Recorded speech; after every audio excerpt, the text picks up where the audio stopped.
Halo, selamat datang di Roti Pagi bersama saya Ita Sembiring dan kali ini saya ditemani oleh Romo Yosef Purboyo Dias. Halo Mo, apa kabar? Halo, kabar baik, Mbak Ita, sehat-sehat. Iya, terima kasih ya Mo sudah berkenan menemani saya mempersiapkan roti pagi sebelum sahabat-sahabat semuanya menyantap roti yang sesungguhnya. Gitu, Mo. Sama-sama, terima kasih sudah diundang untuk roti pagi ini. Iya, jadi kita mau bicara-bicara seputar keluarga. Nah, kan saat-saat sekarang ini kita semuanya harus bertahan, bertahan dari segi ekonomi, bertahan untuk tetap sehat, dan tentu saja Iya, bertahan. Iya, tentu saja harus bertahan dalam keluarga masing-masing yang kaitannya dengan hidup pernikahan. Karena pernikahan itu bukan teka-teki misterius, tapi harus diselesaikan secara serius. Gitu ya, Mo. betul. Setuju ya, Mo. Diselesaikan secara serius kalau ada masalah. Kalau nggak ada masalah ya Ya, jalan aja gitu ya, Mo. iya, betul. Iya, dalam situasi sulit seperti sekarang, kan banyak sekali pasti hal-hal yang tiba-tiba muncul di tengah-tengah yang tidak kita duga sebelumnya. Lalu ada konflik yang meruncing dan segala macam. Ketika itu terjadi, apakah seseorang boleh memutuskan untuk bercerai karena merasa sudah apa ya, sudah tidak tahan lagi, sudah tidak kuat lagi seperti itu dengan situasi yang ada dan alasannya itu begini, setiap orang berhak bahagia gitu. Jadi mungkin Hmm, menurut mereka, menurut salah satu, berpisah itu akan mengantar mereka menuju ke kebahagiaan yang lain, tapi belum tentu, kita belum tahu gimana tuh Mo. iya, begini Mbak Ita, sebelumnya mungkin kita harus paham dulu ya bahwa dalam gereja Katolik kita tidak mengenal istilah perceraian, ya. Jadi, ya kalau sudah menikah sah di gereja, ya pasti tidak akan ada perceraian karena dalam gereja Katolik kita tidak mengenal kata perceraian. Maka itu yang harus kita pahami dulu atau umat pahami dulu, keluarga-keluarga Katolik, pasutri-pasutri pahami bahwa dalam gereja tidak ada istilah perceraian. Begitu. Jadi mau apapun nanti alasannya, karena pandemi ini ya, karena saya berhak untuk bahagia, ya kalau sudah menikah secara Katolik, sah di gereja Katolik, apalagi perkawinan itu sakramen, ya tidak terceraikan gitu. Karena sifat perkawinan, gereja senantiasa mengajarkan sifat hakiki perkawinan Katolik yaitu monogam dan tak terceraikan sekali seumur hidup. Maka gereja Katolik itu perkawinan itu kan tidak main-main ya, dipersiapkan ya. Ada yang namanya MRT, membangun rumah tangga. Dulu namanya KPP, kursus persiapan perkawinan. Tapi sekarang namanya MRT. Nah, ini adalah bentuk upaya gereja bahwa calon-calon pengantin yang mau melangsungkan perkawinan di gereja Katolik dipersiapkan sungguh-sungguh karena perkawinan itu sakral, perkawinan itu luhur, dan gereja, ajaran gereja senantiasa mengajarkan itu. Maka jelas tidak boleh dan tidak ada kata perceraian dalam perkawinan Katolik. Begitu. Sekalipun nggak tahan ya Mo ya, sekalipun nggak tahan lagi gitu ya, dan dari hari ke hari itu yang ada hanya konflik dan segala macem. Mm-mm. Ya saya tahu Mm-mm. kita harus mencoba untuk berdamai Iya, dengan diri sendiri, berdamai dengan pasangan, karena seperti Romo sampaikan iya, tadi, kan udah ada persiapan sebelumnya, jadi iya, harusnya betul, lebih siap menghadapi. Tapi kalau nggak tahan betul. gimana ya Mo? Nah, pertanyaannya adalah waktu memilih pasangannya sudah kenal belum? waktu dulu memutuskan, ya saya mau menikah dengan dia, sudah tahu belum bagaimana dia gitu. Jangan kok sudah menikah baru kemudian saya nggak tahan loh, kemarin kan kamu yang milih sendiri, bukan Romo yang pilihin ya gitu. Maka ya balik ke pertanyaan ke diri sendiri ketika masa pacaran dulu, apakah sudah mengenal pasangannya dengan baik, bibit bebet bobotnya ya. Kalau kita mau melihat pasangan atau orang tua mau lihat calon mantunya, pasti kan dilihat dulu kan bibit bebet bobotnya. Nah dari situ kan nanti kan sebetulnya sudah bisa menilai, atau pasangan tersebut kan juga sudah bisa memutuskan, oh saya tidak bisa nih kalau sama dia, atau wah saya kayaknya nggak mungkin nih sama dia. Nah harusnya kan itu sudah ada sejak masa pacaran gitu. Karena kan masa pacaran itu kan masa saling mengenal ya, sehingga ketika nanti hidup perkawinan, hidup rumah tangga sudah tidak kaget lagi. Jangan sampai nanti ketika hidup rumah tangga baru kaget loh, kok baru tahu kalau pasangannya punya kekurangan seperti ini atau punya hal-hal negatif seperti ini. Harusnya kan itu sudah diketahui sejak masa pacaran, sehingga ketika melangsungkan perkawinan saya menerima dia apa adanya, kekurangan kelebihannya. Jangan nanti setelah menikah baru kemudian menyesal atau kemudian capek, kemudian tidak menerima hal itu. Nah itu kan berarti kan ada yang salah ketika masa pacaran atau ketika memutuskan untuk menikah. Gitu. Tapi kan suka nggak ketahuan gitu mau kalau lagi kasmaran, lagi manis-manisnya gitu. Itu dia. Kan itu belum dia. Keluar aslinya. Harusnya memang masa pacaran itu ya harus tanpa topeng ya, harus terbuka gitu, tidak perlu menutup-nutupi. Nah maka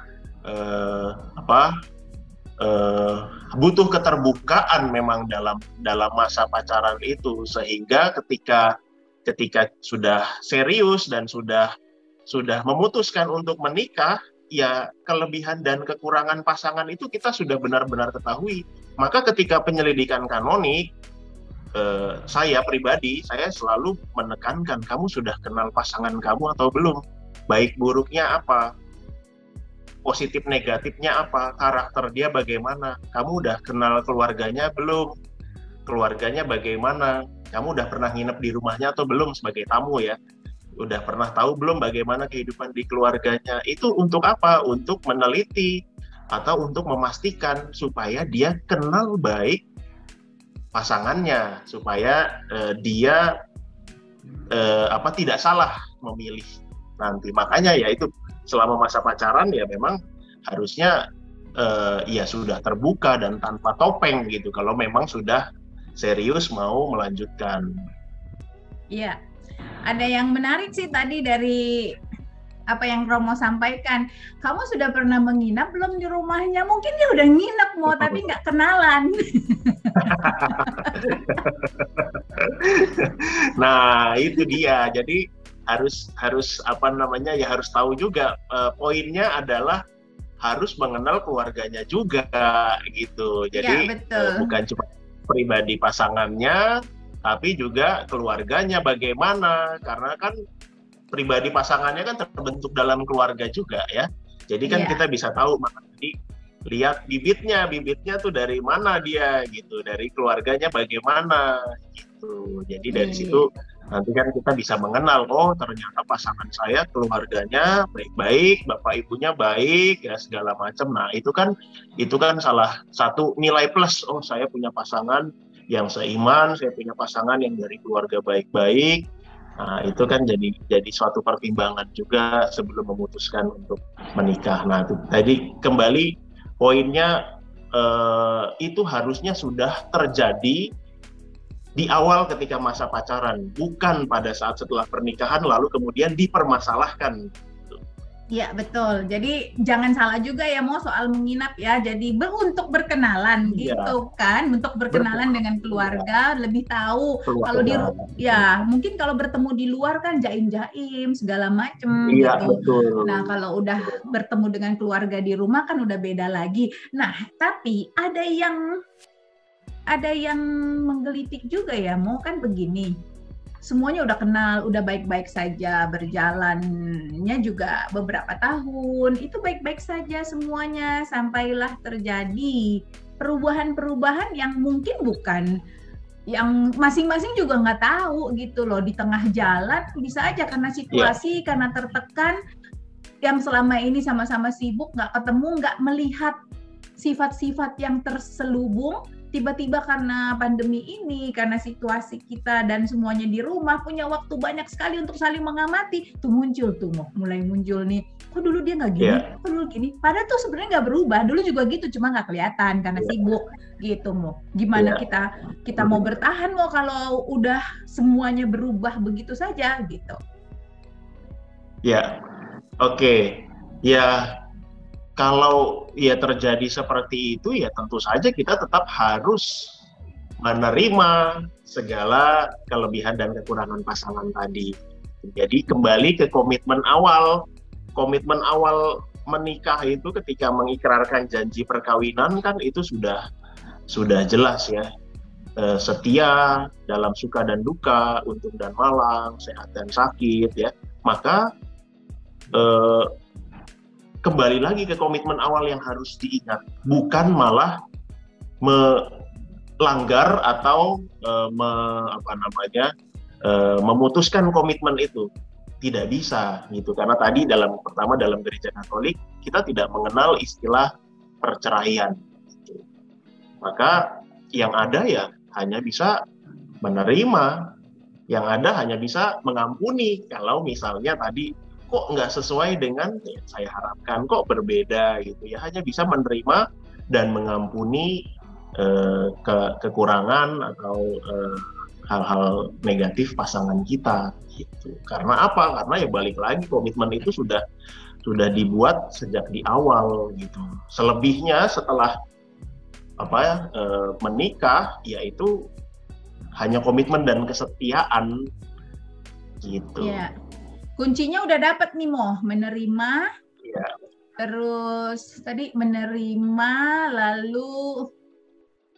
lalu komitmen, ya, seperti itu ya. Jadi menerima dan komitmen, segala kekurangan kelebihan itu tetap harus kita terima.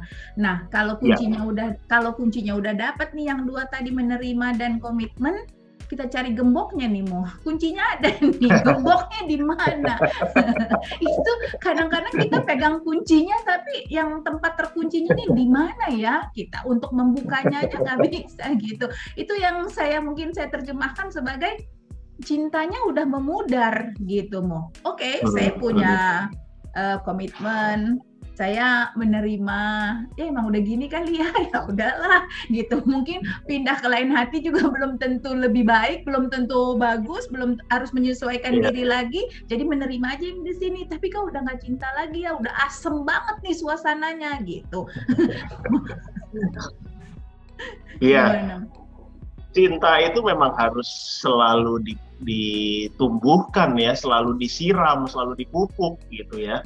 Maka ya nggak ada hidup perkawinan yang lancar-lancar saja ya, atau yang lempeng-lempeng aja, atau yang bahagia-bahagia saja. Pasti ada pasang surutnya gitu. Makanya Paus Fransiskus itu kan mengeluarkan 2016 itu kan mengeluarkan Amoris Laetitia ya, sukacita kasih gitu. Supaya ini untuk pasangan-pasangan, atau di Yohanes Paulus kedua itu ada Familiaris Consortio tentang keluarga. Bagaimana ini keluarga Katolik ini supaya cinta kasihnya ini ya cinta kasihnya sampai cinta kasih yang sejati gitu. Kalau cinta kasihnya yang hanya cinta kasih fisik, orang semakin tua, semakin keriput, semakin jelek, udah nggak cinta lagi nanti, ya kan? Itu yang nggak boleh. Maka dalam Amoris Laetitia harus sampai sukacita atau cinta kasih yang sejati.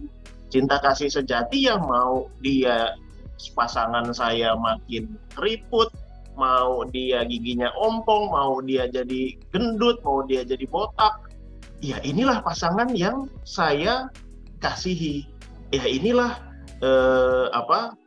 suami atau istri yang saya pilih dulu. Nah, itu yang harus sampai pada cinta kasih sejati itu, sehingga bukan hanya melihat yang fisik lagi cintanya ya. Kalau yang fisik tadi terbatas, orang bisa tua, orang bisa jadi keriput, orang bisa jadi jelek ya, bisa jadi gendut segala macam ya. Tetapi kalau pasangan sudah melihat dengan mata cinta kasih sejati, mau pasangannya seperti apapun, ya inilah pasangan yang saya cintai.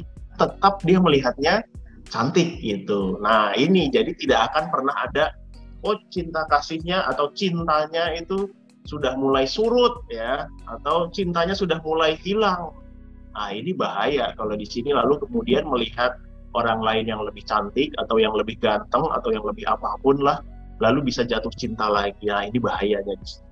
Tidak bisa. Jadi ketika sudah dalam hidup perkawinan, ya menggunakannya kacamatanya ya sudah menggunakan kacamata cinta kasih yang sejati kepada pasangannya, bukan seperti dulu ya. Jadi kalau ibaratnya semasa pacaran ya bukalah mata selebar-lebarnya supaya bisa melihat ya kan, mana yang cocok, mana yang kemudian saya pilih.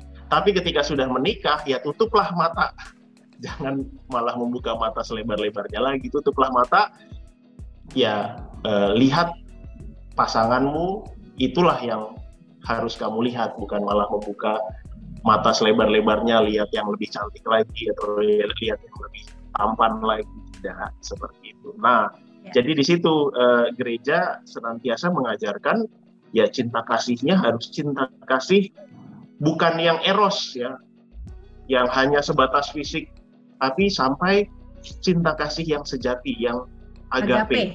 Agape ya. Ya. Iya. Kalau fisik aja ada keterangan waktu soalnya ya Mo ya, sampai waktu tertentu dia akan memudar. Tapi ada satu lagi nih Mo, mungkin begini ya, fisiknya kita bisa abaikan. Oke, saya mencintainya ini udah cinta agape nih ya. Saya bisa abaikan secara fisik. Tapi yang nggak tahan ini kelakuan, Mo. Fisiknya nggak apa-apa gitu loh. Fisik kita bisa terima, tapi kelakuannya, misalnya ya Mo, misalnya kelakuannya, cara berkata-kata, kan tentu juga bisa berubah di tengah-tengah Mo gitu. Apakah cinta sejati tadi juga cukup kuat untuk menerima sisi yang satu ini? Kalau nggak kuat kita harus gimana gitu Mo? Maaf ya Mo, saya nanya mulu, sementara Romo pun tidak mengalami kehidupan ini gitu. Iya. Ya, tapi mungkin kacamata orang yang tidak mengalami kan pasti lebih terang daripada kita yang ada di dalam kan, udah suram aja nih, lihat nih, aduh dia lagi nih gitu. Iya betul, memang banyak. Romo kan nggak tahu, Romo kan nggak mengalami, betul ya. Romo memang tidak menikah, memang tidak mengalami itu, tapi kan Romo menghadapi banyak konsultasi ya, banyak kasus-kasus perkawinan ya. Dan lagi kan juga Romo sudah dibekali dengan ya hukum gereja, ajaran gereja tentang perkawinan segala macam. Jadi setidaknya memang ya Romo berkompeten untuk tanda kutip mendampingi ya, bukan berarti harus seperti itu dulu baru bisa memberikan pendampingan atau mengajar, tidak. Itu dengan persiapan yang sudah diberikan dan juga dengan tanggung jawab imamat ya, tentu semua Romo berhak atau bisa untuk mendampingi umat terkait dengan perkawinan atau kasus-kasus. Nah, kalau tadi ya secara fisik oke lah bisa menerima, tapi secara kelakuan ya atau perkataan non fisik lah katakan ya, secara yang tersimpan di dalam itu Mo. Iya, bagaimana? Ya tetap saja namanya menerima tadi pasangan kan ya bukan hanya yang fisik saja, tapi juga luar dalam gitu. Jadi ya dalamnya ya kamu juga harus terima.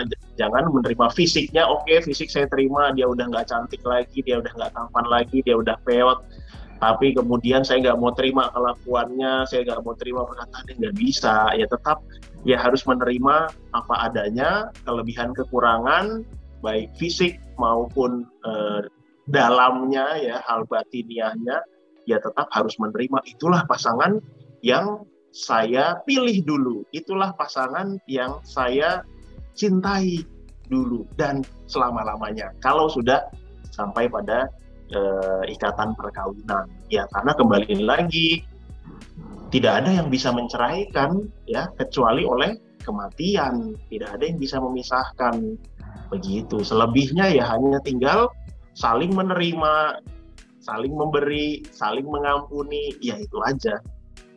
Jadi kalau kita melihat tadi, oh dia seperti itu, jangan-jangan saya pun juga ada kekurangan yang di mata dia gitu. Jadi jangan melihat kekurangan pasangan saya, tapi kita juga introspeksi diri juga. Bagaimana saya juga, jangan-jangan saya juga punya kekurangan di mata pasangan saya, sehingga dia berbuat seperti itu atau berkata seperti itu. Nah, maka di sini jangan-jangan ada komunikasi yang miss nih di sini nih, jangan-jangan ada hal-hal yang tidak terungkap nih di sini. Nah, disitulah pentingnya juga komunikasi dalam membangun cinta tadi, supaya cintanya itu tidak redup. Kan cintanya tadi kan harus dipupuk, cintanya harus disiram, supaya sampai pada cinta yang sejati. Nah, komunikasi adalah salah satunya tadi, Mbak Ina.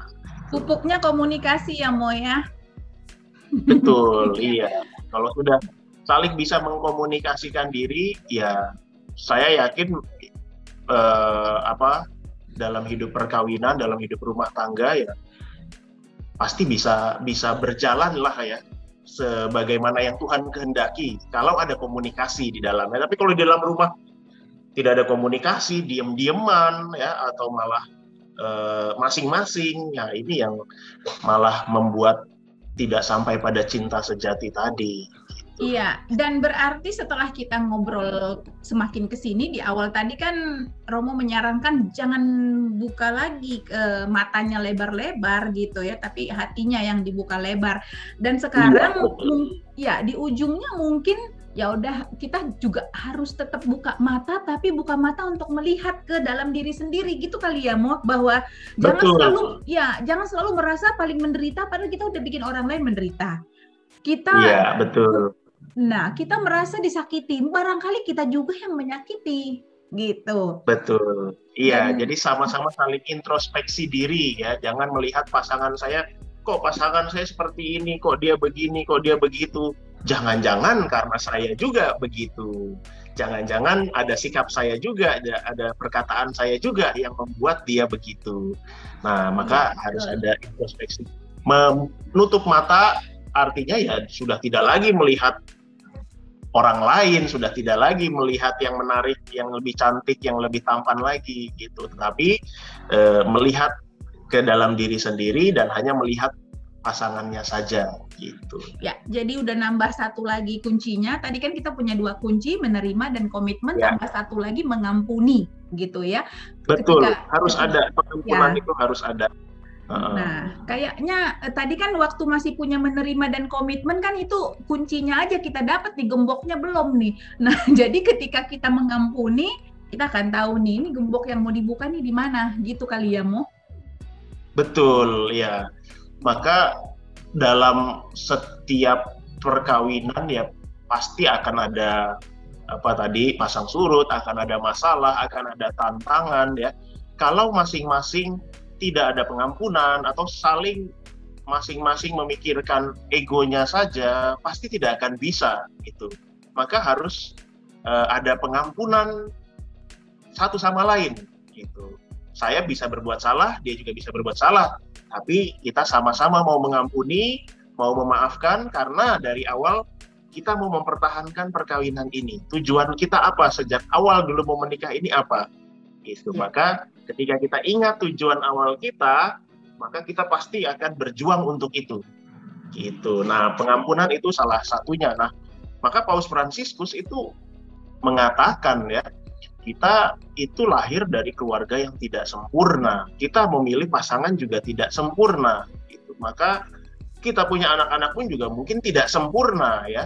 Maka ya kita harus menerima itu. Gitu. Kita harus bisa membuat yang tidak sempurna ini, atau kita menyadari ketidaksempurnaan kita ini dengan bantuan rahmat Allah, dengan bantuan Tuhan dalam hidup rumah tangga, hidup perkawinan.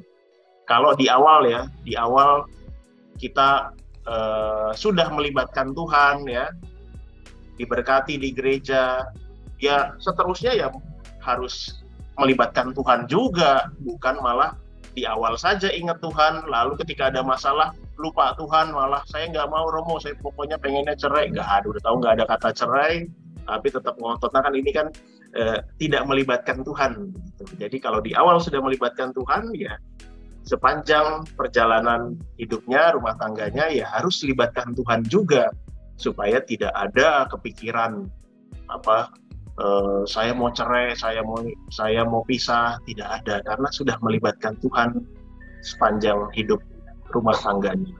Iya. Kira-kira begitu. Menarik sekali. Jadi menerima, mengampuni, komitmen, dan libatkan Tuhan terus-menerus. Betul. Harus melibatkan Tuhan terus-menerus. Jangan pernah bekerja sendiri, terus-menerus melibatkan Tuhan. Ya, Romo terima kasih banyak. Jadi benar banget tadi kita dari awal mengatakan bahwa pernikahan itu bukan teka-teki misterius, tapi bisa diselesaikan, bisa dan harus diselesaikan secara secara serius, gitu ya. Serius, ya. Gereja sangat membantu dan permasalahan-permasalahan semua itu pasti ada solusinya, ya, pasti ada penyelesaiannya kalau mau diselesaikan. Ya, masalahnya adalah banyak orang Katolik yang nggak konsultasi, nggak ngomong sama romonya, tiba-tiba memutuskan sendiri. Nah, dan ini selesai. Yang seringkali tiba-tiba memutuskan sendiri dan selesai. Iya, padahal gereja membantu dan ada langkah pastoral ya, maka ada pelayanan pastoral bagaimana membantu umat, dan Paus Fransiskus pun dalam Amoris Laetitia pun juga khusus membantu untuk mereka yang bermasalah dalam rumah tangga, dalam keluarga, supaya mereka tidak dijauhkan dari gereja, tidak diekskomunikasi, tetapi justru dirangkul, supaya mereka dirangkul. Nah, maka kembali lagi, umat jangan diam, jujur saja, datang temui Romo, konsultasi kepada Romo untuk membantu penyelesaiannya. Gitu. Iya, begitulah sahabat Roti Pagi untuk menyelesaikan sebuah pernikahan yang kita kadang-kadang anggap misterius, padahal bisa diselesaikan secara serius. Kita harus selalu menerima, mengampuni, dan tetap berkomitmen. Itu pesan yang kita dapatkan tadi sekilas dari Romo Dias, dan kiranya sahabat Roti Pagi bisa menikmati roti pagi kali ini sebelum menyantap roti yang sesungguhnya. Sampai ketemu lagi. Romo Dias, terima kasih banyak, sehat selalu. Terima kasih untuk selalu memberi bimbingan kita-kita ini semua untuk tetap bertahan. Sampai ketemu, Romo. Terima kasih.